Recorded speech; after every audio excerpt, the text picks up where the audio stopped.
overcoming that fear was going from a W-2 to a 1099 mindset in 2016 because I had no choice. Right. But everything on the line. I have 3 kids, a wife, the house, the insurance, car payments, all that stuff.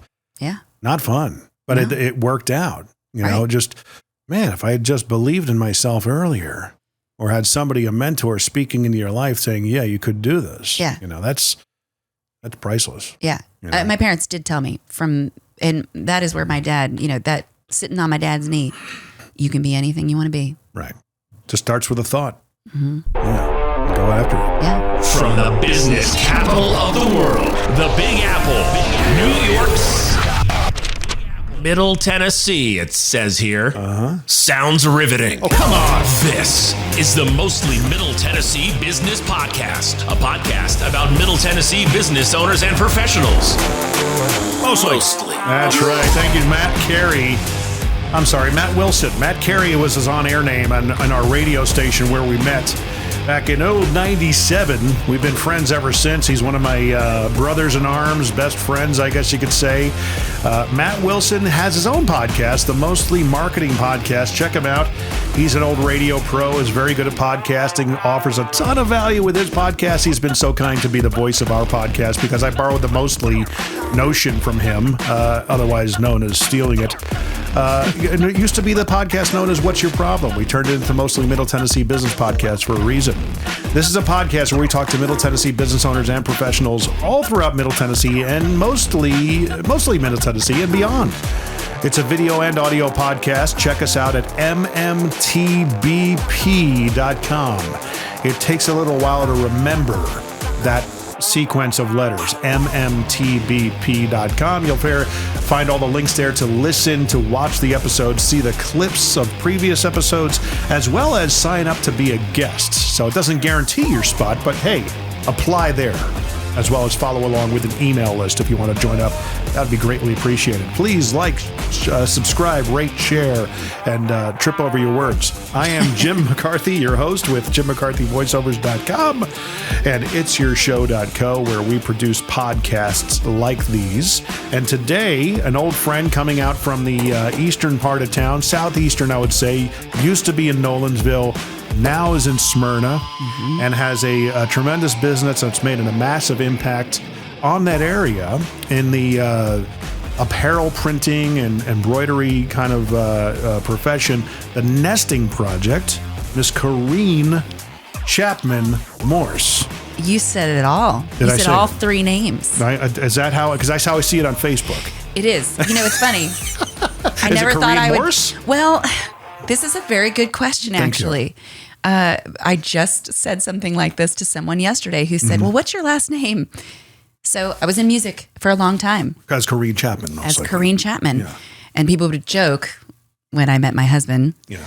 And they would call him Dylan Chapman. Mm-hmm. Mm.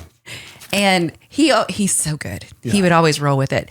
But, that is your name. And that was my name. I didn't get married till I was 34. Yeah. So that was my name for 34 years. Right. When I was trying to figure out, well, what do? I still do music. Yeah. So I just moved my middle name. I moved my maiden name to my middle name. Now I have 2 middle names. So now I am Southern now. There you go. I have 2 middle names. Yeah. What's the other middle name? Jeanette. So Corinne Jeanette Chapman Morse. Just go by that, man. I know. The whole thing. Yeah. Anyway, so. And then get really insulted when people don't do it. I know. Yes. I have 4 names. You obviously don't know me very well if you don't know how to say how I want to be addressed. Yes. But that's how I see it on Facebook. I probably should have asked that before we started, but I never saw it. I did see it that way because I knew your background as a singer and an artist. And I'm like, you probably just want to hold on to that original brand that you had. My wife does the same thing. She's, Courtney Worsing McCarthy on, or was it maybe Courtney Matz McCarthy? I think that's how she. I love how you don't even know your wife's. She hasn't been on Facebook. She's kind of given it up. She's like so over it. Yeah. So I hardly ever see her come up anymore. So that's she doesn't care. But a lot of my family are probably like, did she go with a hyphenated name? No, she didn't. Yeah.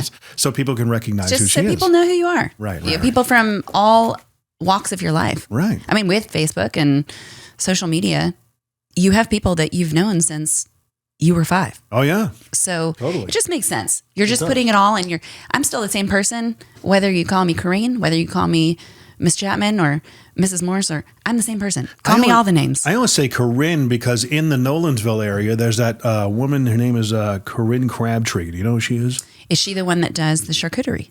No, she does the Fit and Fat program. Okay. And it's weight loss mostly for women. I found out she's got amazing podcasts and stuff like that, and a massive network. I mean, yes. Nationwide, thousands of women that draw inspiration. She just pulls no punches. Yeah. Well, here's the thing: if people call me Corinne, which they do, many people have done that my whole life, even teachers that have known me forever. Yeah. I'll correct you one time. Right. Maybe twice if I really like you. I'm kidding. And then the third time, it's all out war. I'm just like, hey, as long as you get it kind of close, right. I'm good. If you know who I am, I only care about you knowing my heart. Right. So if you don't know my name and you don't know exactly how to say it, I'm okay. But the funny thing is that people will definitely know your name after that. When you kind of have to explain it to them. They're going to remember it. I try to give them it's Corinne, like Karina without the Right. Some people that are, younger don't understand that. Right. I'm like, okay, well, have you ever been, my mother-in-law used to do this. She would say, when she first met me, she would get her hands like they were on a wheel and she would turn the wheel as if she was careening off the road. And she would go, Corinne, like she did the motion before she'd say my name. It was great. There you go. So we're going to get into it. All things you. We've got, of course, the Dad Joke Challenge, which you're familiar with this gentleman, Ed Fox and Trade Bank. You're part of BNI over there. Am. What's the chapter name you're in? Oh my gosh. I'm not that good. You're not. You don't remember the name of the chapter you're in? I'm going to get slapped on the hand. I don't know, but I don't know. It's awesomeness. You've been a part of that for many years though, right? Well, I was a part of a BNI chapter that was in Nolensville, and then it kind of fell apart. Okay. And then in 2019, we didn't have another one, and then I was part of this one. And we launched last year. Nice. August of last year. And you're looking for new members? Or 2022, I'm sorry. So if you're actually here in Middle Tennessee, you've got a network of BNI chapters all around you.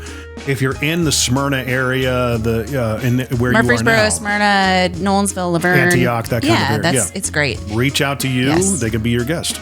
I am on the membership committee, so. Oh, man. I get to say yes or no. You have to impress you.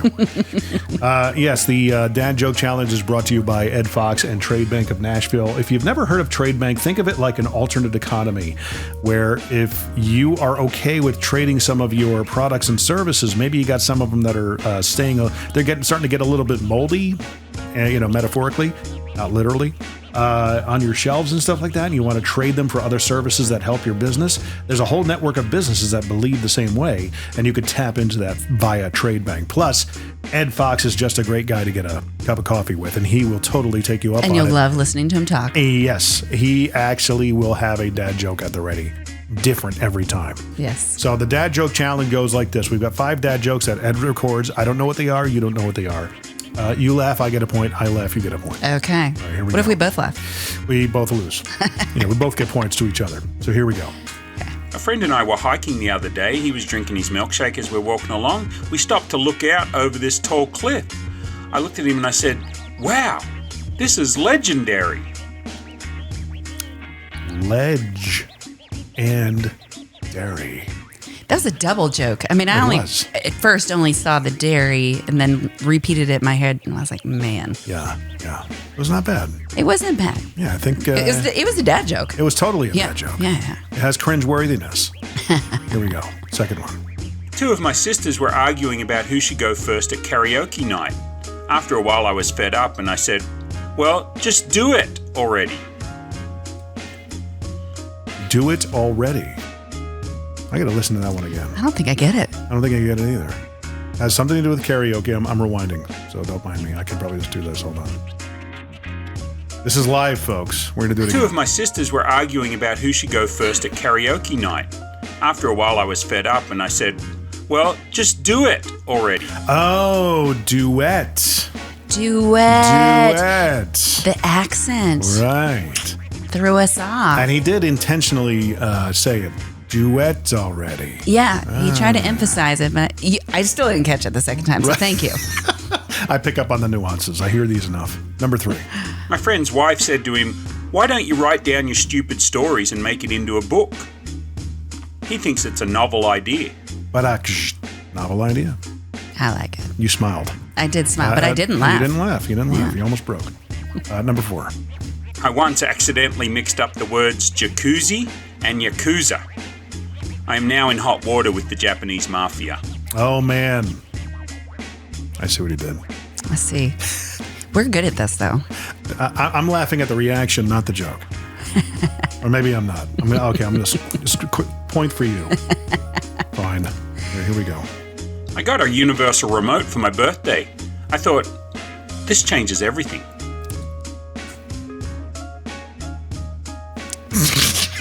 I'm sorry, that was pretty funny. Now I'm laughing at them. Now you're laughing at me. I'm laughing at you. But I did start thinking, we call it the gramote at our house. Really? It was just our kids used to say, can I get a gramote? Oh, and so now we just call it the gramote, even though they're 12 and 9. It's funny how kids will adopt different ways to say things. My son's name is Spencer, but my daughter, when he was born, couldn't say his name, so she would say Sababa. And that's his name now. And we called him Bob for the longest time. I love it. Hey, Bob. Because it sounded like she was saying Bob. Yeah. But there you go. There's the dad joke challenge. Yes, I win. You won. It was 2-1, I would say. I'm not competitive.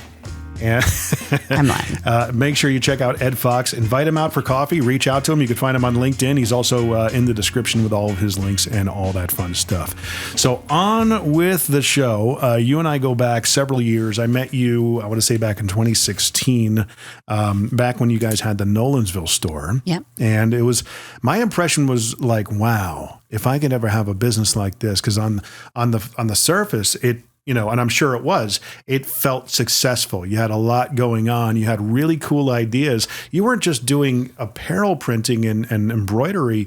You were taking local based ideas. I think you might have had an Etsy shop, that kind of a thing, original prints that you were selling. You had the idea to put, family recipes on towels, which is still a huge thing for us. Right. I mean, those are great ideas. And I was like, man, that is so cool. Yeah, it was we started in our basements. Yeah. We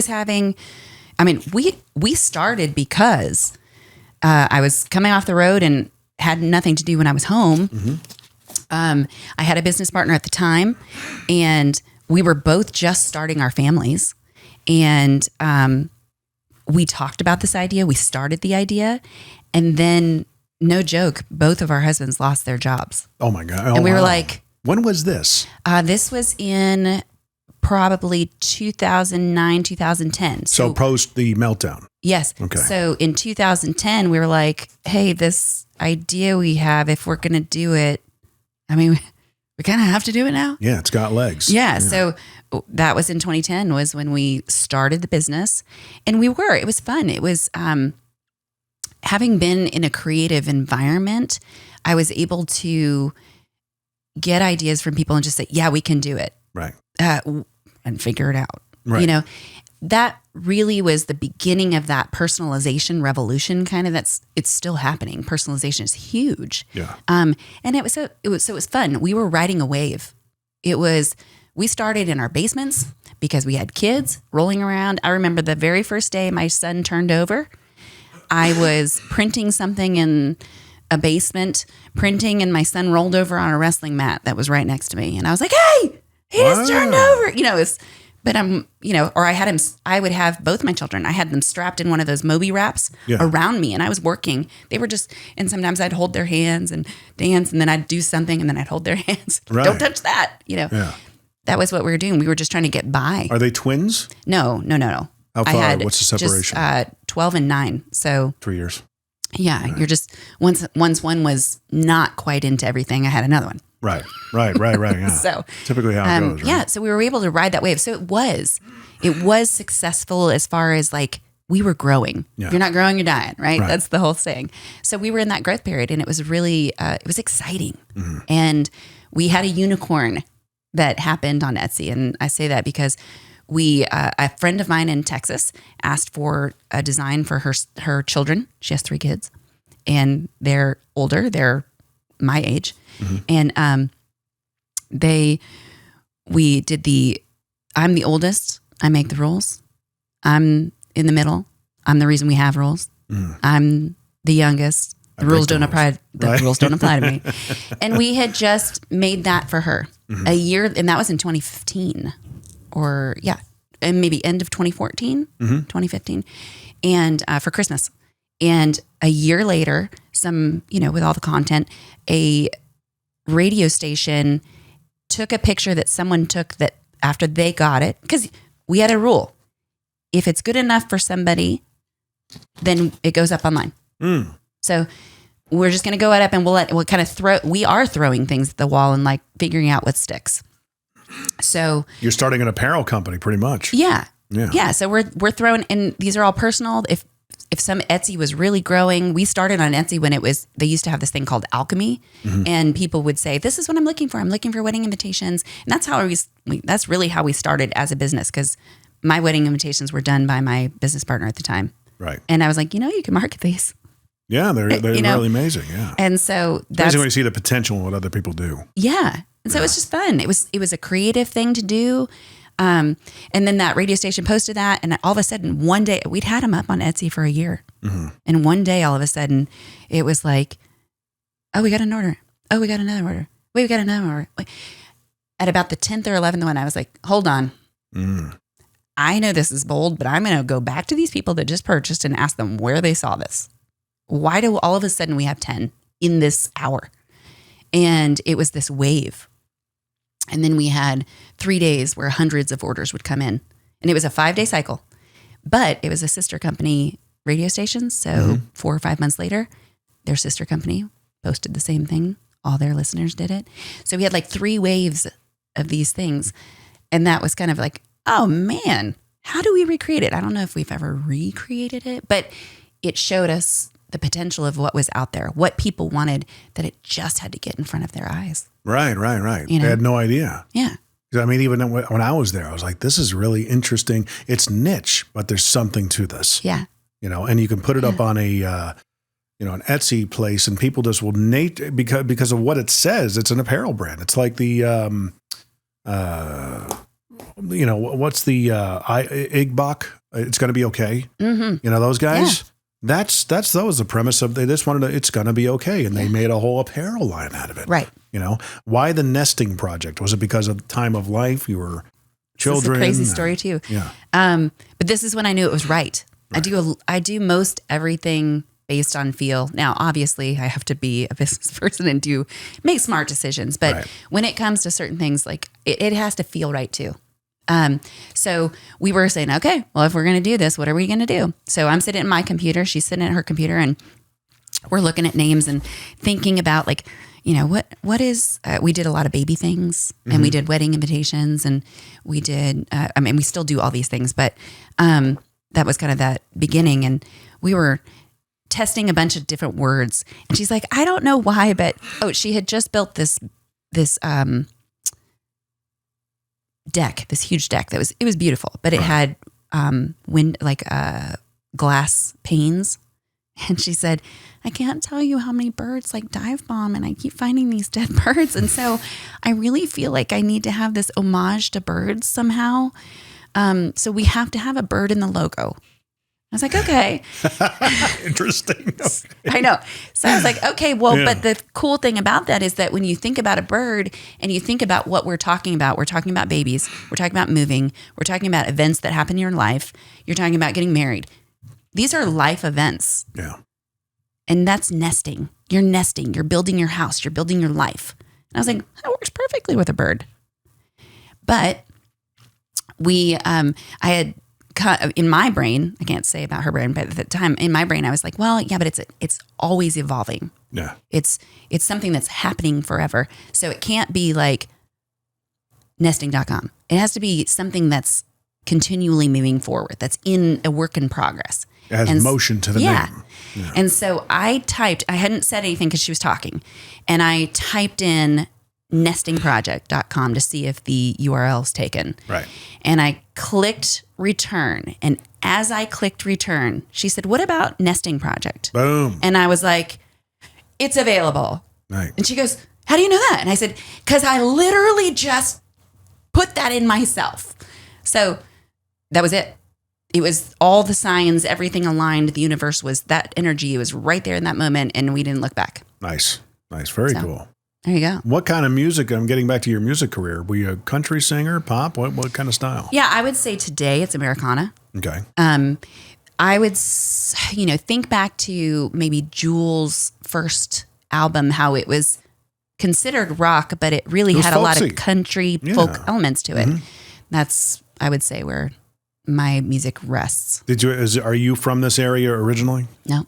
Whereabouts? I grew up in the mountains in California, in Southern California. Okay. Little town. The town is called Twin Peaks. Live there. My parents still live there, actually. And about 6,000 feet up. Oh, wow. But the closest is Lake Arrowhead. So if anybody's heard of Lake Arrowhead, it's just a little I've heard of sub-town. Twin Peaks, is it similar to the TV show? No. That was, I think, in Washington. Okay. We did have some weird things that happened, though, so... you are 6,000 feet up. A little oxygen, deprivation of oxygen, That's why they get away with certain things in Denver, Yeah. So you move out here to pursue a music career at some point. Yeah. When did that happen? So I went to Stanford in Northern California. I graduated, and in my senior year, I had taken a few courses that came into college with me, so I was able to graduate a quarter early. Now, looking back, I should have what they call co-termed, which I would have gotten my master's in that final year by actually taking classes that meant something. Right. But instead, I took classes like water polo and sex and sexuality in American film. And, I don't know. But I was having to finish my degree. And my last quarter, I was out of school. Right. But you can stay on campus for one additional quarter in their housing. And so I went to my mom and dad and I said, and first my mom said, well, what are you going to do next year? And I'm like, I'll study for the LSAT. I have to be responsible. My parents just spent money sending me this amazing college. Stanford, for crying out loud, yeah. Like, I better make something of my life here. Yeah. I'm going to study for the LSAT. And my mom stopped me mid-sentence and she said, well, you're moving to Nashville, right? Right. And I'm like, man, did I already tell you how much I love my parents? And it's so different from what I knew. That's for sure. Just incredible. My parents were both teachers and they just wanted me to find something that I loved. Right. And I loved that my entire life. My mom was like, listen, you have played sports, you've done all these other things, and you've done music, but if that's truly what you love, whether you do it forever, you got to go do it. They were young when they got married. They were 19. Yeah. She didn't get to do the things that she wanted to do. She did everything later. That's the thing is that no one ever thinks about the fact that when people like that have their families young, they are able to go and do the things they missed out on, but now they have resources. Yeah, typically, I know, right? Right? I know. They have the resources to do them. Yeah. Yeah. So I went back to my mom and I said, okay, so here's the deal. I'm going to stay on campus. I'm a senior in college. I'll never get this time back in my life. And I will work and I will pay for my last quarter in college. I will pay for my room and board. I will pay for anything that I need to do. But my brothers were both played sports in college. So my middle brother also went to Stanford and he was a wrestler. My oldest brother went to Humboldt and he was a football player. So they had a fifth year because they redshirted and then they went to college for a fifth year. My parents, because they were teachers, paying for our college was extremely important to them. And helping us. They did not want us to have a job unless we were required to. Now, I was required to have a job because I had financial aid. Right. And so I had a great job. I worked for the wrestling team. So I got to hang out with my brother a lot. Nice. So that was really cool. But I said, okay, I'll work. And I was a tour guide. I loved being a tour guide. That was yeah, and it's so like fun. judging by your personality, it was a perfect fit I loved for it. I loved it. And so I worked and I said, okay, so if I do that, since Kurt and Scott got to have a fifth year that you paid for, if I work, will you pay for my first year room and board? Same thing. They paid for room and board. Will you pay for my room and board when I move? My mom was like, absolutely. Wow. So I did. And I moved and they helped me with my room and board. I found a job. I worked in a recording studio and and it was great. Right. I didn't have that pressure of like, I have to make it. I did have to work because they only paid for my room and board. So I did have to do things, but it allowed me to have that ability to kind of feel it out because I was so green. I knew nothing. Yeah. You didn't have to wait tables or anything like that. Oh, I did. You did? Oh, You yeah. did because you could. Yeah. You didn't have to. Yeah. Right. Yeah. Oh, but waiting tables. If you're going to be in music in Nashville, you got to wait tables. Yeah. If you don't, you're like, are you serious? What year did you come here? 1999. Okay. I know a lot of people that did. Rich Redmond I think he came here in 97. He met Al Dean in 99. Yeah. And they've been together ever since, pretty much. Amazing. In one way or another. Right. Yeah. It's incredible. What was the pinnacle of the music career? What did you do? Oh gosh, man. I had a publishing deal, and I had some amazing co-writers. I toured. I did open for, I did festivals, and I opened for numerous big artists, and it was all fun. It was all a life lesson. Yeah. And what it did is it gave me more things to write about.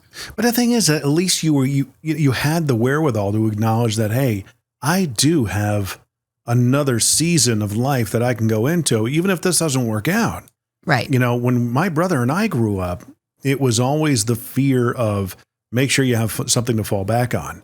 And I did have that. That's why I went to college. Right. But we both, yeah.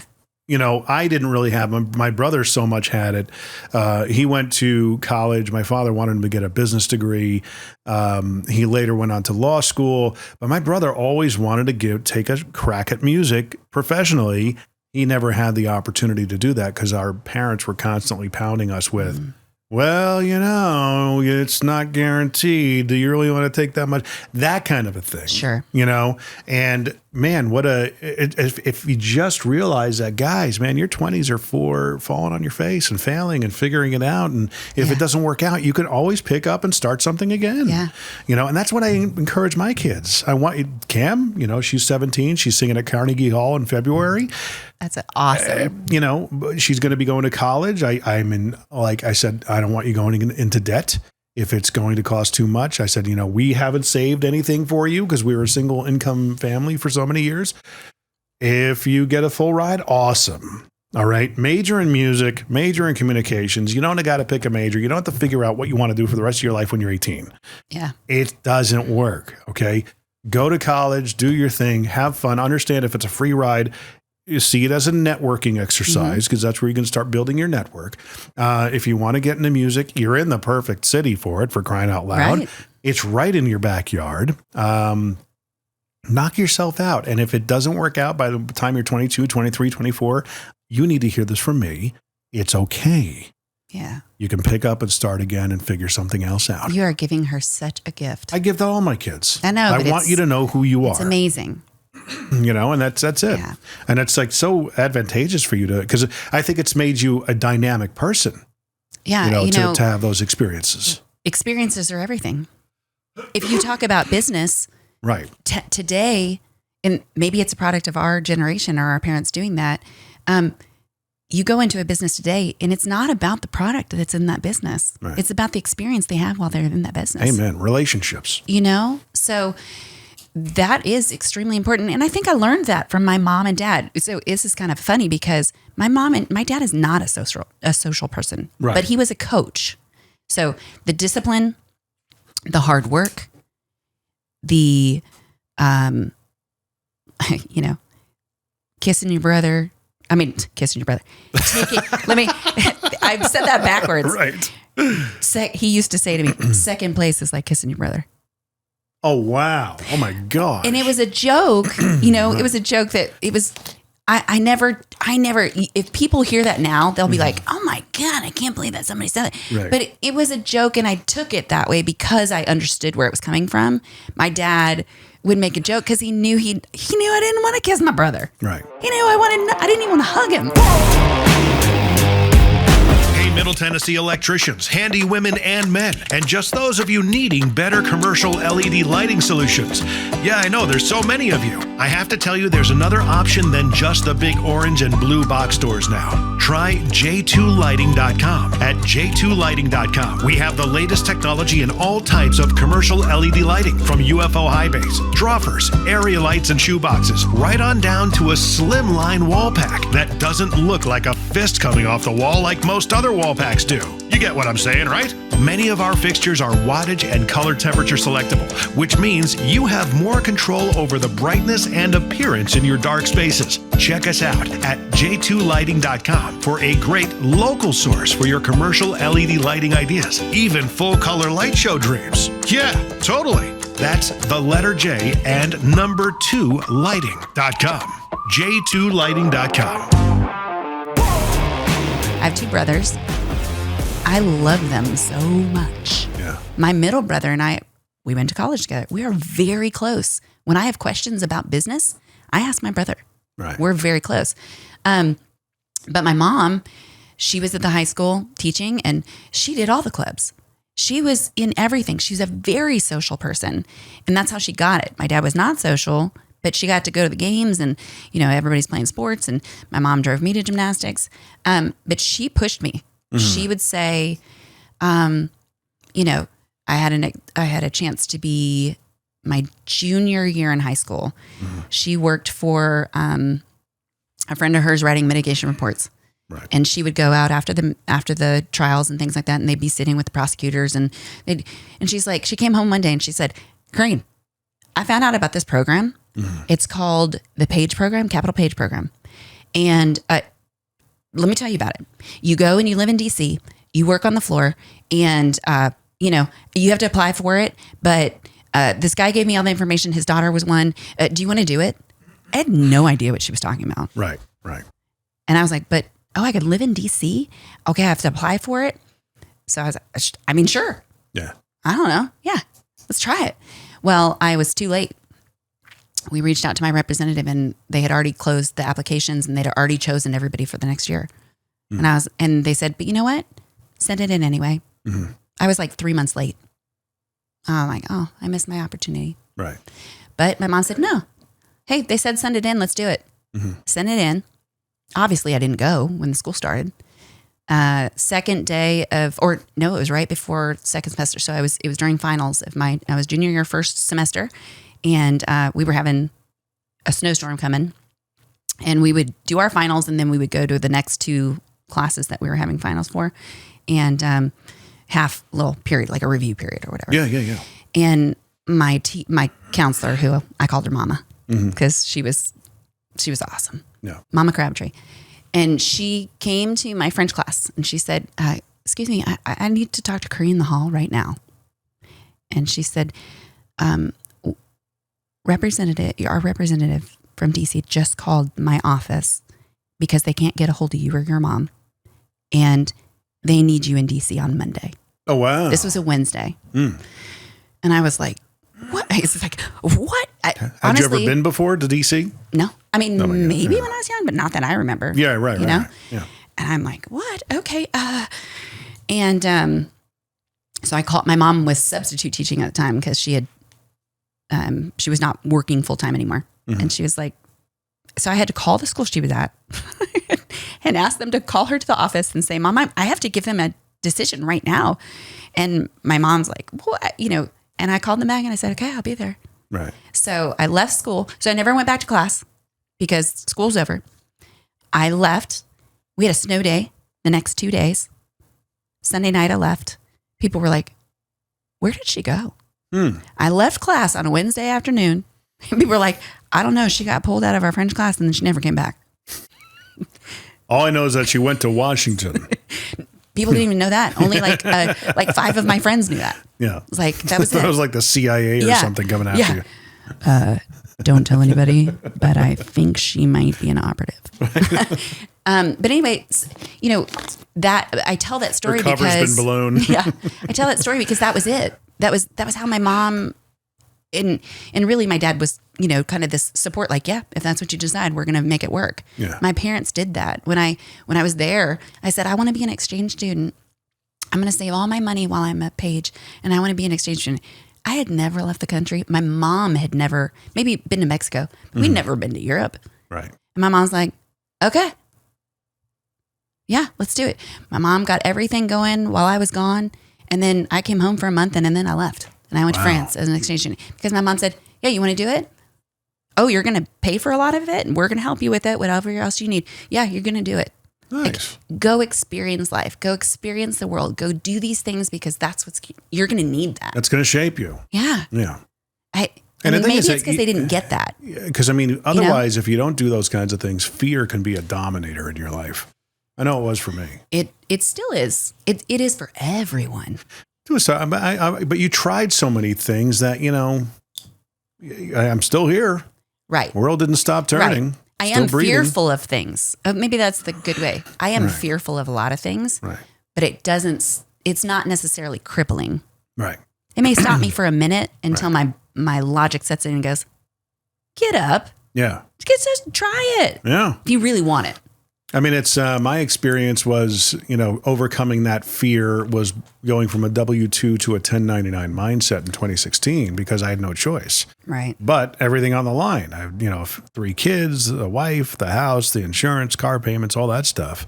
Yeah. Not fun, but it worked out. If I had just believed in myself earlier or had somebody, a mentor speaking into your life saying, yeah, you could do this. Yeah. That's priceless. Yeah. My parents did tell me and that is where my dad, that sitting on my dad's knee, you can be anything you want to be. Right. Just starts with a thought. Mm-hmm. Yeah. And go after it. Yeah. What they say, place your bets, so to speak. Yeah. That's what you're doing in any given situation. You are. Yeah. You are. So we kind of entered into the nesting project story, the beginning of it. And then we went away. And then we went to, the proper progression of things, starting out with you and how you were shaped. Let's pick up from where we left off. You're in the space in Nolensville. When did that happen with the nesting project? In 2014, so I said in 2010 we started, and then I had my son in 2011, and then my business partner had another child in 2013, and then I had a child in 2014, beginning of 2014. And it was kind of that moment. I had 2 kids. She had 2 kids. Her basement was taken over. My upstairs room, when we moved to Nolensville, I lived just north off of Nolensville Road, pretty much behind the zoo. So when I moved to Nolensville, I looked for a house that I could house my portion of nesting project. So I had all of the apparel. She had the stationery. And then we went to a trade show and we bought a new machine. Right. And because we had a direct to garment machine and that was fine. It was just kind of a single machine. Well, the new ones were 2 bays and they were wide. And my grandmother had passed away and my mom had said, okay, your grandmother loved when we would eat together. Your gift from grandmother will be a new table. Mm-hmm. I'd never sat at my table, but that's where the machine went. So we never sat at it because then we put this, and then you walk in my front door and it's like, you're in it. Right. This is not my home. This is nesting project because we had to convert the whole downstairs right when you walk in the door. And I think it was just at that point, it wasn't, I didn't think that we were financially ready to do it. But there was just this drive from both sides. Like she really wanted to get everything out of her house. And that made sense because all the stuff was right there in my house. And so we looked at a bunch of different places. And then we said, well, we could have it be a warehouse, kind of where we're just doing the Etsy stuff and we're not having people come in, or just, it's not meant for retail. Yeah. But I was new to Nolensville and I looked around and I was like, man, this place is growing and it's got a really cool vibe. What I love about Nolensville, I grew up in a small mountain town. When I moved to Nolensville, it was the first time that I felt like, oh, I am home. Yeah. Because they take care of each other. It's small. Yeah. When did you move there? 2014. Actually, technically 2013, but it was December. Right. I was 8 months pregnant. Right. With my second. Where did you live otherwise before that? Right by the zoo. Oh, that's right. Yeah. Okay. Yeah. So not a very far. We moved 15 minutes down the road. Yeah, but it might as well be different countries. It felt like it. Yeah. It felt like it because I was part of Nashville. It's this whole thing. And my life was centered around Music Row. And yeah, that felt like a family. But then I moved here and everyone around me, my neighbors, they felt like family. And I thought, I think if we're really thinking about this, we need to look here. Right. And we need to look at a space. So I had looked at this one space. He said, it's not going to work out. well, what else do you have available? So we looked at other places. And then it was just, I'm like, no, that's the place. So he didn't answer his phone, the realtor. Mm-hmm. So I had my baby in my carrier. I think we went to maybe a doctor's appointment or something. Right. And I had to drive by his office. I had seen it. I was like, that's his actual office. So I take my baby out of the car. I go up to his door and I called him. I'm standing at his door. It's locked. So I'm standing at his door. He answers and I said, hey, it's Corinne. And I really want to talk about that property in Nolensville. And he said, okay. And I said, I'm standing at your front door with my baby. He was like, okay. Get your finger out of your nose. I see you. Yeah. So I think, I don't know what made me do that. Mm-hmm. I just was like, this guy's not answering the phone. I want to talk to him. I want to know if this is an opportunity or not. And are you part Italian by chance? I mean, that's no. I'm Scandinavian to the bone. You're not answering my phone, huh? Now I'm on your doorstep, huh? Come on, okay. Yeah. So I don't know. And then he was like, okay, you know what? Because they had a letter of intent before that for a dentist, and then it just fell through. Right. I guess maybe because I put the pressure on it to say, well, I want that space. It was bigger than I thought, but now we need it. Yeah. And the funny thing is a year later, the landlord was great. Yeah. And he saw it. You came into the space. We were starting to explode because we were like, we're going to add another machine then, and we're going to add this. And now we have 3 machines. Now we're thinking about adding embroidery, and where are we going to put that? We are exploding at the seams because now this retail space is not meant for a production space. Right. And he comes, I had been looking myself. I didn't have the capital, but I was going to try to convince my middle brother to buy this building. Right.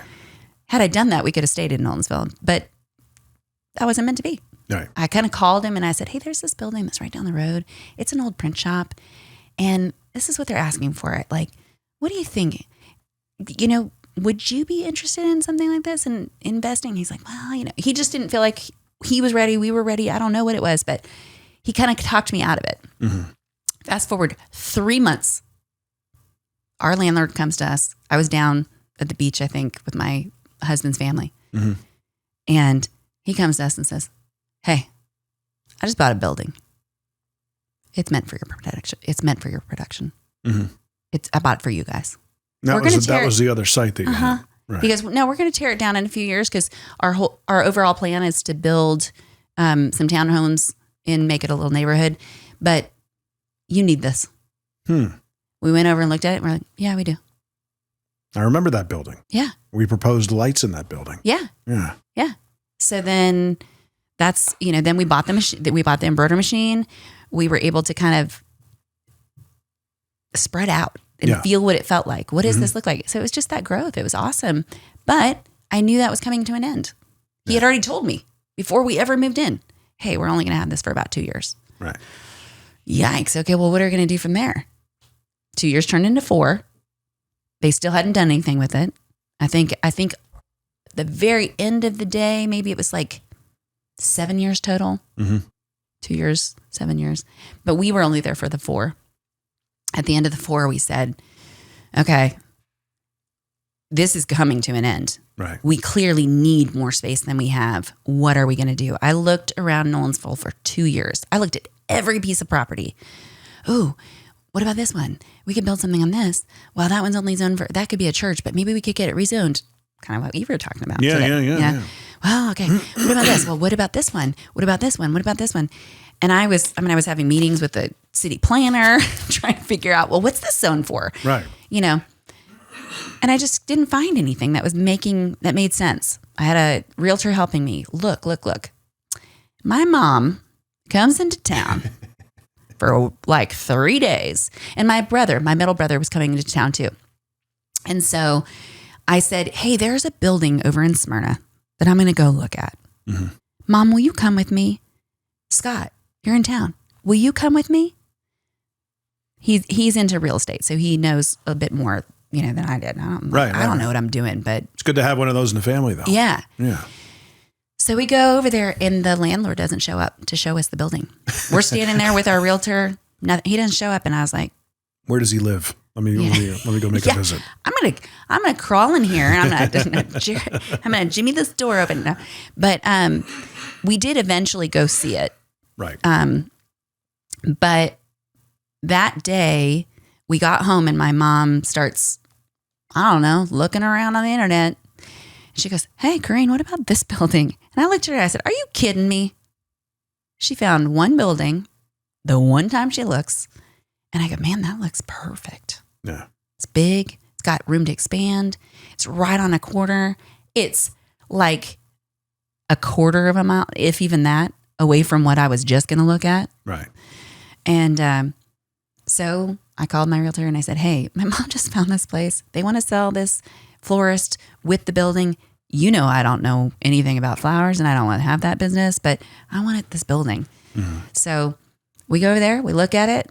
We're like, man, the inside is like, it's got wood paneling, but it kind of like the way I call it the perch, but there's a balcony above it. And then there's the wood paneling. And I'm like, man, this kind of even feels like a nest. Mm-hmm. This is weird. How does this feels good. Feels right. Yeah.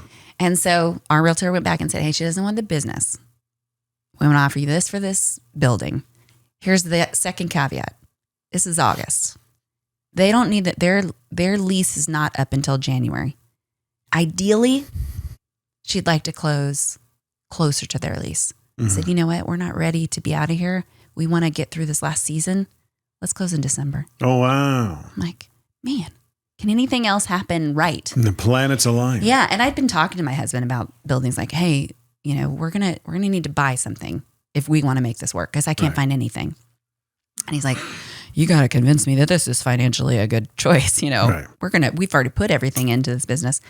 And when I showed him this one, is the first time he goes, "Huh, all right." Yeah, because now you go from business owner to property owner, which is even better, right? In my opinion. Which was a huge game changer for me because when 2020 we closed in December. Why do I always move in December? Can I ask you that? I don't know. Terrible idea. Right around Christmas. But we weren't. Makes sense for some reason. Yeah. We weren't moving into the building though, which was great. Closed in December. We had some build out to do. Move in January when our lease is up. It was great. Yeah. And I found somebody to assume our lease at the production facility. That was an antique shop that needed somewhere to go. Wasn't ready. That was another, again, weird. When my mom looked at that building that same day, she goes, "Well, what about this?" Mm-hmm. It was right in Nolensville. And I looked at her and I said, "Oh, Mom, she has no idea that building is on sale, I don't think." Mm-hmm. And it was where the antique shop was that ended up assuming our loan. Oh, wow. So I ended up calling that business owner and being like, "Hey, you may know this. I just don't want to assume that you do. Right. We were looking and your property is up for sale." And she was like, ugh. She didn't know? She didn't know. Wow. They had talked about it. Mm-hmm. They talked about it happening and it had been on sale at one point before and then it kind of fell through, but she didn't know at that time.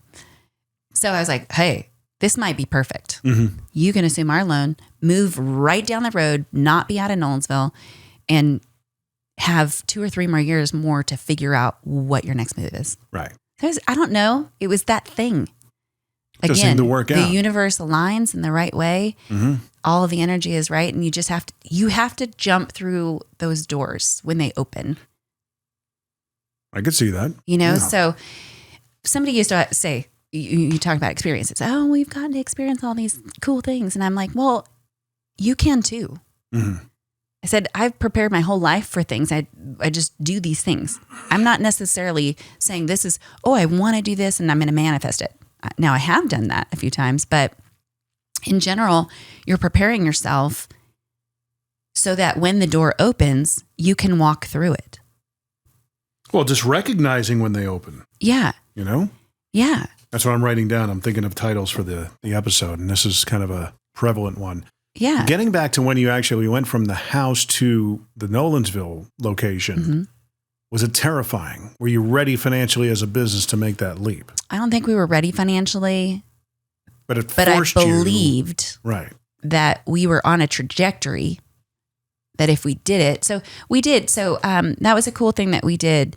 when we were looking at the two places, one was a little bit more obviously than the other because one was a more of a warehousey feel. One was a retail space. We had 2 employees at the time and that was it. We went to Buffalo Wild Wings. We're like, we're going to have dinner. But we had everybody bring their spouse with them or spouse. I think one was married or maybe not married yet, but it was a significant other. They are married now.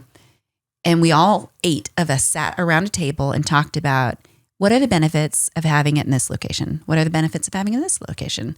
What are the downfalls of this? What are the downfalls of this? And as a team, we decided together to go to the retail location. Mm-hmm. So that's where that's how I knew you. That's how I found out about you. And that felt good. When I walked in, it felt like really pro. Yeah. You know? It was really like impressive. Very clean, very niche. You started walking around, you get ideas. It was almost like a muse space, if you will. I do have to say, I will give a lot of that credit to my former business partner and her husband. I really will, because they had a vision that I didn't. I think I came into it, even though I came from a creative space, I came with more, while I was doing music, one of my jobs was as a bookkeeper of somebody who built recording studios and then a bar. I don't know if you remember Dan McGinnis that used to be downtown. Yeah. So I was their bookkeeper. Mm-hmm. I love numbers. I loved it. I think it's because for me, you have the creative side and you're throwing all this stuff at this wall and you're like, I don't know. You got to trust yourself. But then that other side, I love math. And if I could do that and you do this A plus B equals C formula and you get a correct answer, those were wins. You're very evenly left brain, right brain. I think so. And I recognize that. That's kind of how I am. Yeah. And that way, I think if I got the answers, if I knew how to get, and I did get solid answers, then it didn't matter what I did in my creative side. It didn't matter if I succeeded because I got the correct thing. I wasn't looking for confirmation constantly. Right. Because I got it in numbers. Creativity has got a lot of subjectivity to it. Yes. You know, when I worked for Jack FM, I found that out big time because what you thought was funny, because at Jack, if you're not familiar with the brand concept, when it launched, I came on board in 2005, literally 2 weeks or a week after they flipped the format. And it was funny in my interview, the guy, my boss who hired me, what do you think about the Jack format? And at the time, it was taking the radio business by storm. Mm-hmm. And there were a lot of opinions about it because everyone thought it was just a jukebox, which it was. There were no jocks, so it was an interesting brand. And I said, it's not going to last. And, little did I know, they had already laid the foundations for the radio station flip. I go back to Vegas, put in my 2 weeks because they hired me. The news comes out that they flipped their oldies to a Jack, and I'm like, oh, crying out loud, You could have told me. That was a good catch, by the way. I saw that. You almost said a bad word. Yeah. So I reach out to my new boss and said, hey, congratulations. He's like, man, you hear the news? I said, yeah, just to let you know, I'm fully on board. And he's like, well, we figured that. Otherwise, we wouldn't have hired you. I said, okay. But I mean, that was a very humbling brand because, you had to go in and start taking aside the radio rules that you always had. It was always, impressed upon us and pounded in our heads, set them aside and say, okay, what have you always wanted to try? Because that really you had to rediscover that side of yourself and stretch it and then start writing because it was just the one voice guy. That was the jock, the personality of the brand. Mm-hmm. His name was Howard Kogan back then. And I'm like, am I good enough for this? Am I good enough? And am I creative enough? Am I going to be able to? But once you start getting in a team mentality, conversation begets creativity and amazing the ideas that start pouring out.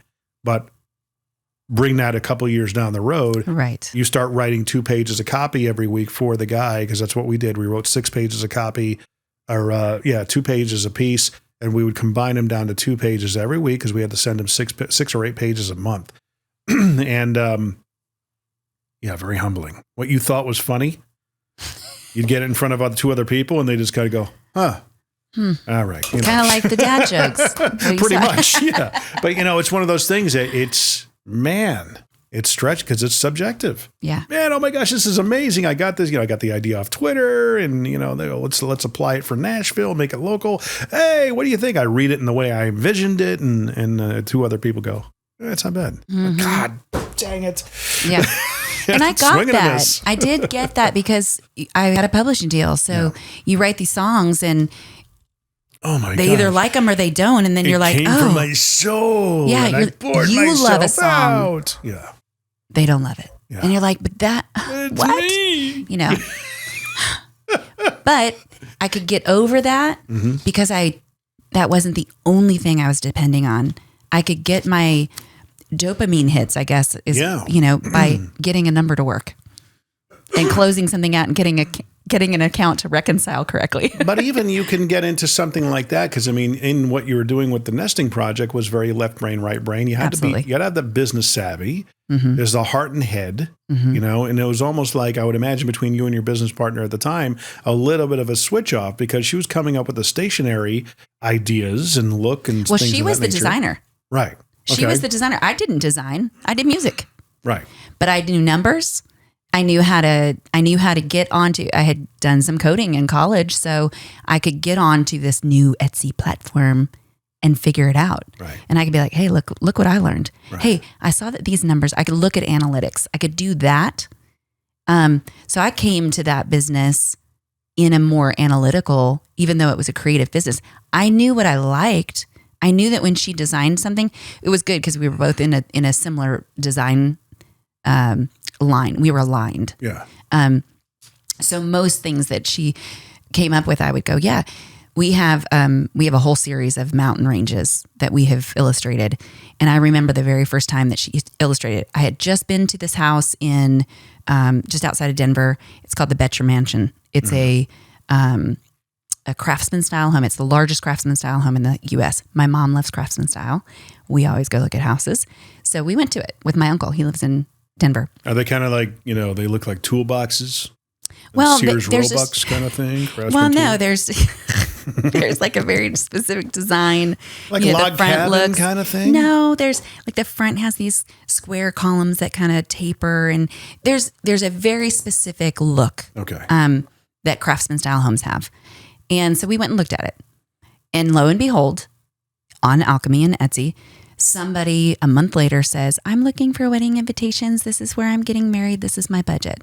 I was like, "We got you." So I went to her and I said, "Hey, I was just there.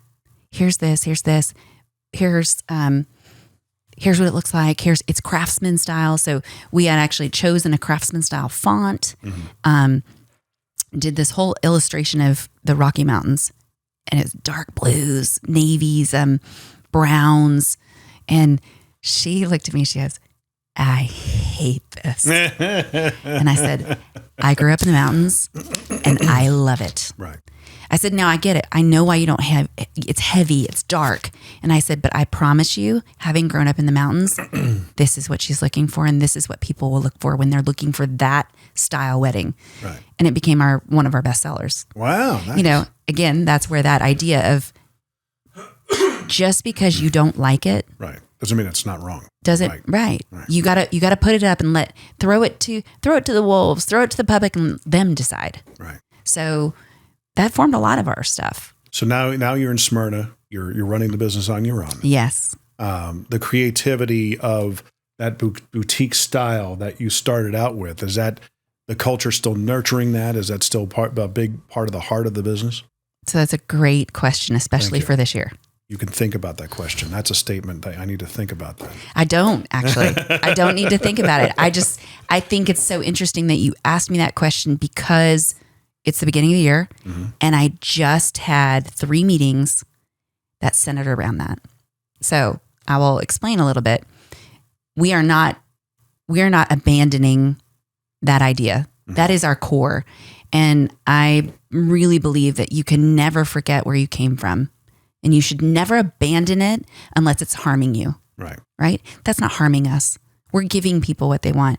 We call ourselves a life event design and print company. What does that mean? What is that moment in your life that you are wanting? What's that moment that something's changing, or that you're marking it? You're putting a little pin in it. Milestones. It's milestones, exactly. Yeah. Or mile markers even. Milestones is exactly the word that we use. Yeah. So, how can we help you make it a Pinteresty moment, or how can we make it be that marker that you put that pin in a good way, and make it feel like it means more than just another day that passes, right?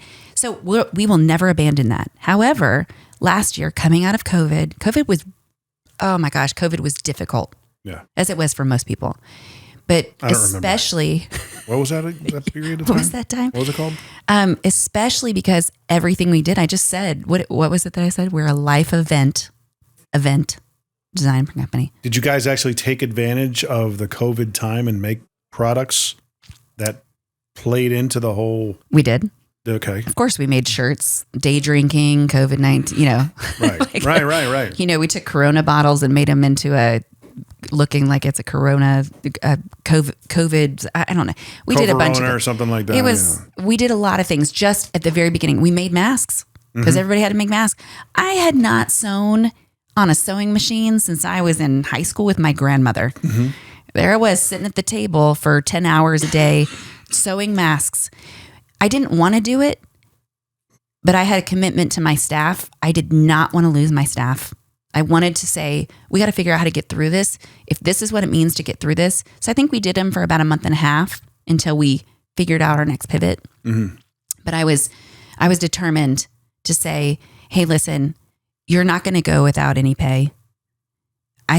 If I have to pay for it out of my own money, I will do it, but we can figure something out. We're a design and print company. We can figure something out to pay our bills. Right.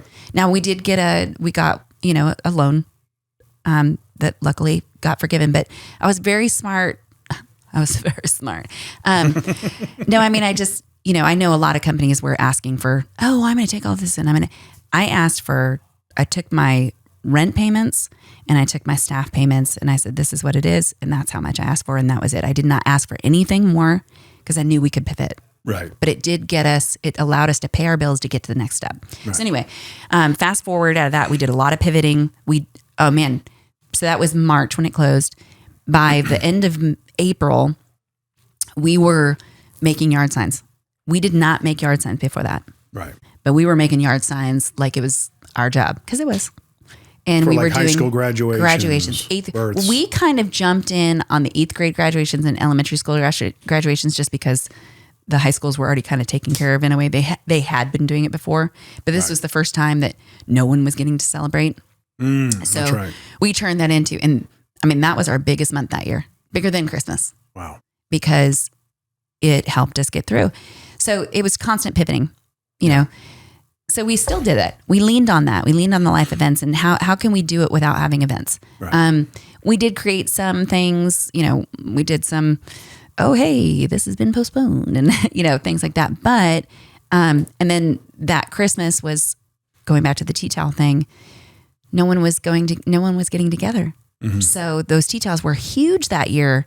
Again, it was always kind of on this rise, but that I think was like the pinnacle of the rise, because people were not getting together and people were ordering as much as they could online. And we had a few stories come out that year just as people were trying to look for feel-good stories. I can appreciate that you looked for the opportunity even in such a dark time. You're looking for the open doors and recognizing them. Gotta walk through them. Right. Gotta walk through them. Yeah. So that helped us. We made it through the year. Next year, it was kind of like, hey, events are coming back. This is great. We tried to kind of get back into what we had previously been doing, but they weren't back. Right. They weren't back at the way they were. So we kind of had this mix match of things that were from our pivoting time and that. And then, all the way through 2022. That's kind of how we lasted. Last year, I was exhausted at the end of 22. And I took an inventory. And I thought, do I want to keep going? Mm-hmm. I am so tired. I've been doing this for 3 years, constant, that pivot, and then riding the wave and finding the next thing and riding that wave. And at the end of the day, I thought about my staff. And I looked back at that time at the beginning of that pandemic, and I said, I have a commitment to these guys, girls. Right. I did it. But it was my group, they're my work family, and I have a commitment to them. They bought in, they went through this with me. And so what do I need to do to reinvest? And I think that was kind of my word last year for business. Right. My word for my personal was consistency. My word for business, I have a word every year. It's just the way it is. My word for last year was reinvest. I reinvested my time, my energy, my love, and money. Right. So I took all the money I'd made for the last 2 years with the building that I have now, that was sitting in an account. I hadn't used that. That was in a separate account. I took all of that money and put it right back into my business. Nice. I wouldn't have had it if I didn't have the building. So again, those things happen for a reason. And I said, okay, well, what are we going to do? What is that? If we're going to reinvest it, what do we get? Mm-hmm. So we were doing direct to garment printing and screen printing and embroidery and stationery. Mm-hmm. Well, I ended up getting a new direct to film printer, which opened up a ton for us. Right. I knew it was the next generation. That's where everybody's moving to. But okay, am I going to invest $40,000 into a machine that I think is going to work? Right. Yep, I am. It'll work out. And I'm going to do it. So I did that, and I reinvested into new software. Mm-hmm. And now my word for 2024, mm-hmm. my word is evolution, or to evolve. Right. My business word is evolve. Take all that we did, and let's evolve with our company. Let's evolve with the equipment. Let's evolve with the marketplace. And what we learned is that we have been opening stores, branded stores for your sports team, mm-hmm. or your, like we have 2 pickleball clubs. Our big one was Nolensville baseball. Right. That was something that we had done the year before. But the difference between what we did the year before and what we did this year, or this, I guess in 2023, was when you went to order things for Nolensville baseball, you had to go to our site, click on the fundraiser for their tab. And then, but it was hosted on our site. That's fine. Yeah. We had no problems. People bought stuff. Mm-hmm. But what we did this year is we had the ability to have its own link.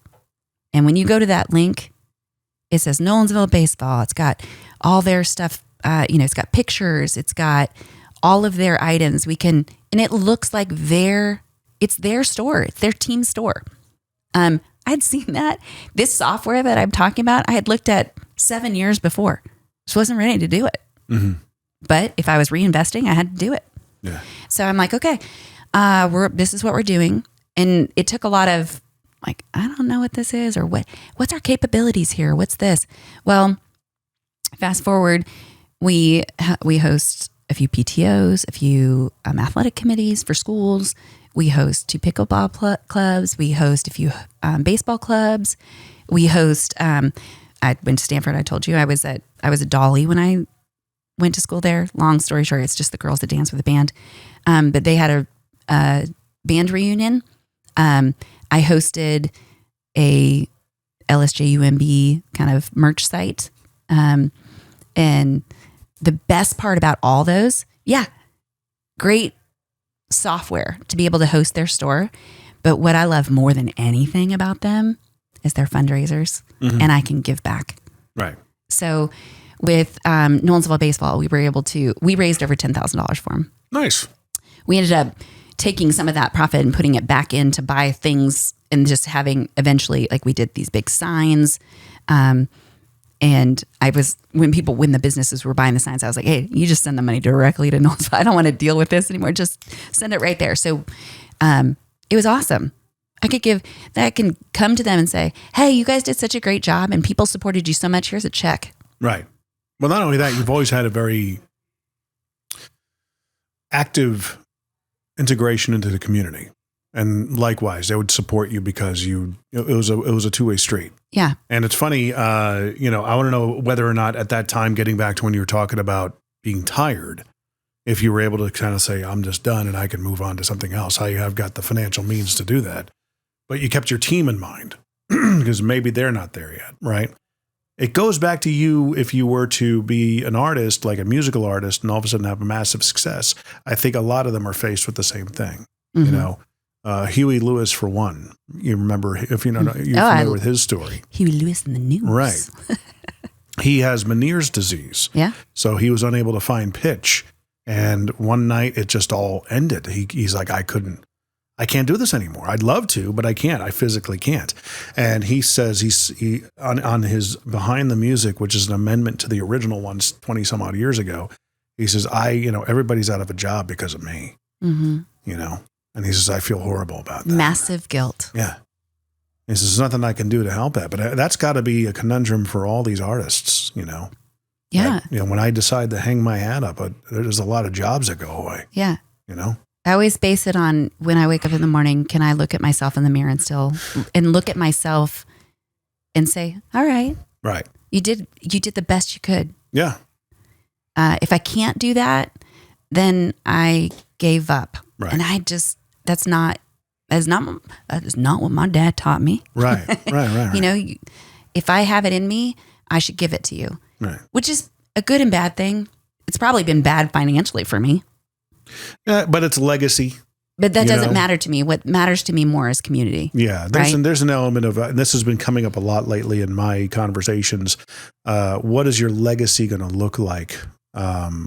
Previous conversation I had yesterday on the podcast was with a gentleman that we talked exactly about that. A lot of the influencers, thought leaders, quote unquote, that are out there, look at their intentions. What are they trying to do? Are they selling courses just to get your money and using all these tired sales, being sold type of approaches, versus actually engaging with somebody and working alongside them? Yes, you should be compensated for your time, but not a one and done. I've got your money, now I'm going to roll on. Right. You're going to be remembered for that one way or another, and there's a legacy play here involved too with what you're doing. There's an integrity, it sounds like, from keeping your culture at hand and the heart of the business at hand, as well as the longevity and this, we're supporting people here. We're helping the community. We're doing, with little league teams, things of that nature. Yeah. There's integrity there. There's integrity because if I don't have to do this, but I still do it because it needs to be done. Thank you for reminding me. Right. It's a heart. You need to be reminded. My husband and I have had that talk where I've said, I don't know. Here's the problems. Here's this. I mean, he hears it. I don't want to worry my staff or, hey, here's a financial problem we're having, or here's this, or where our sales are down, or yes, those are all business things that you do have to talk about, but they don't feel the impact that it is in my family or something like that. It helps if they feel my business partner calls obligation, operational tension. I don't ever want anybody to feel obligation, but I do want them to feel intention. Yeah, yes. The tension. You got to feel the tension because everybody's on the line. Right. But I feel obligated. Right. Right. You're the owner. Buck stops with you. It stops here. And so he said to me multiple times, hey, we could sell the building. Or we could keep the building and we could rent it out and you could sell the business. I told you I love the computer side of it. I love the analytics. I love to code. I love that. I love building those things. You could go to, a computer programming school and you could make a ton of money and you could work for yourself again. You are absolutely right. I could do that. Yeah. But we had to have a conversation even recently where I said, I can't have that be your answer. Yeah. I love that you are looking for a solution for me, but I need you to stop saying that as your answer. Right. Because I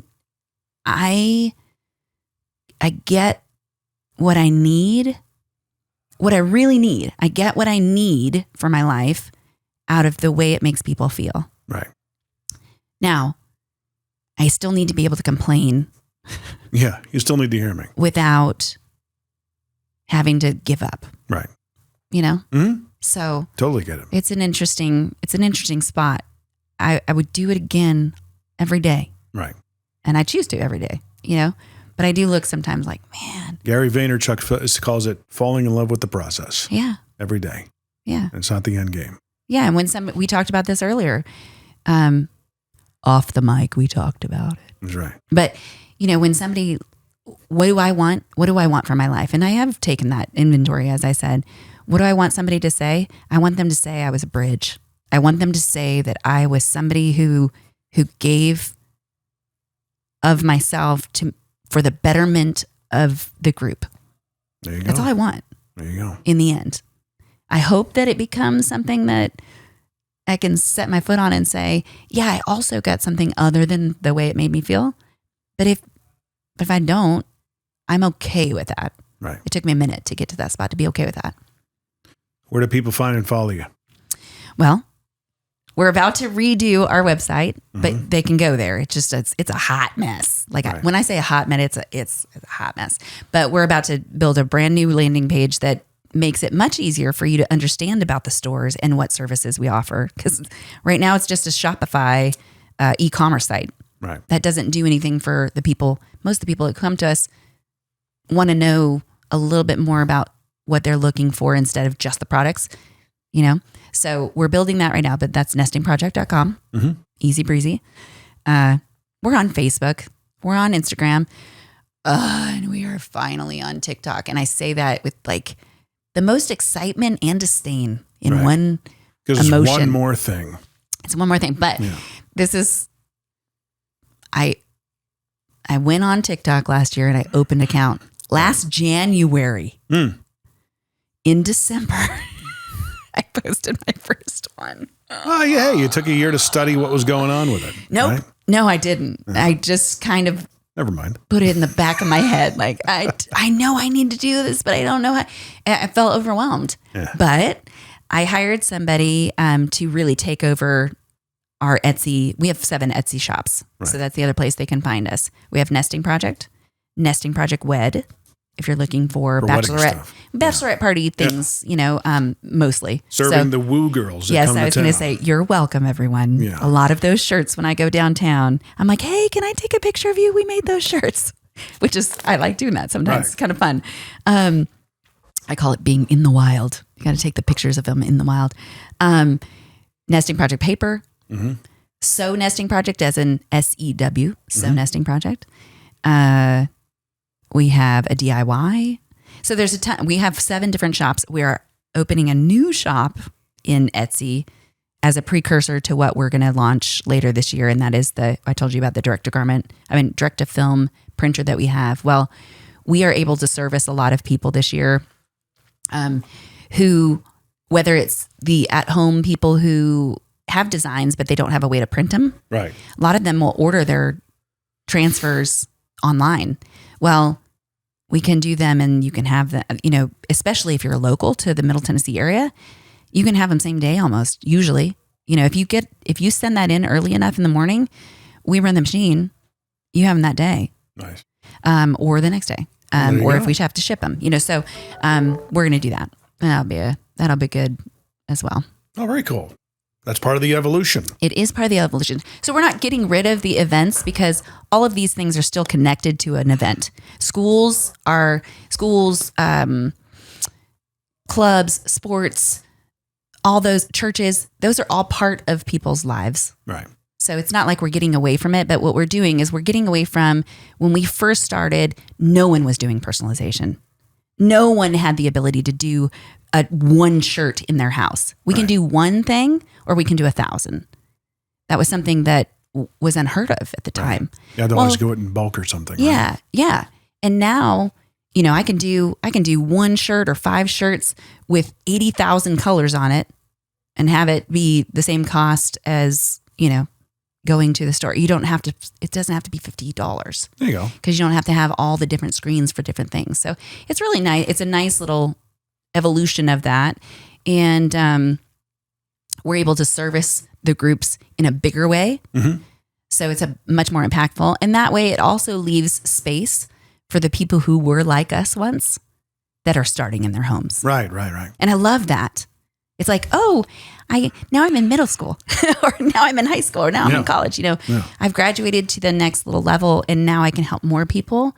I can help those people who are at home wanting that with great designs that want to service, their little group of people, or their small group that they're growing their business, their newborn business, or even their middle school business now.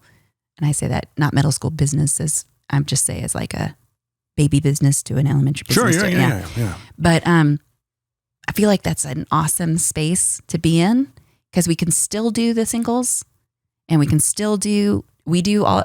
There's no extra cost for design and print. Like we design, if we have a ton of things, because now we've been in business since 2010.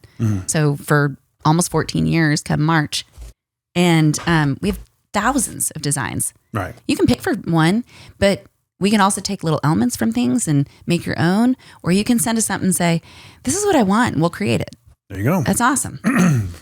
Well, there you go. All the details are going to be in the description. Make sure you check them out. Not thenestingproject.com, but nestingproject.com. Correct. And I'm assuming that all of your social media icons are going to be there as well. They're not there yet, probably, but they will. Hey, give me a month. When is this going to go up? Maybe even by couple then. Weeks. Yeah, maybe by then I'll actually have my. Well, I've together. been really good at, we're stockpiling episodes, so this will be a couple weeks. So definitely go check them out. And of course, check us out. If you find interest in what we're doing, somebody who would be a good fit, go to mmtbp.com, the Mostly Middle Tennessee Business Podcast.com as well. That's also the URL. The other one's just a little bit more convenient. So hopefully that works. All the links are there. And again, please rate, share, subscribe, review, all that fun stuff. Let us know what we could be doing better. Reach out. I'm sure there's something. mmtbp.com. Corinne, thank you for being on. Thank you for having us. Us? Me. Sure, you.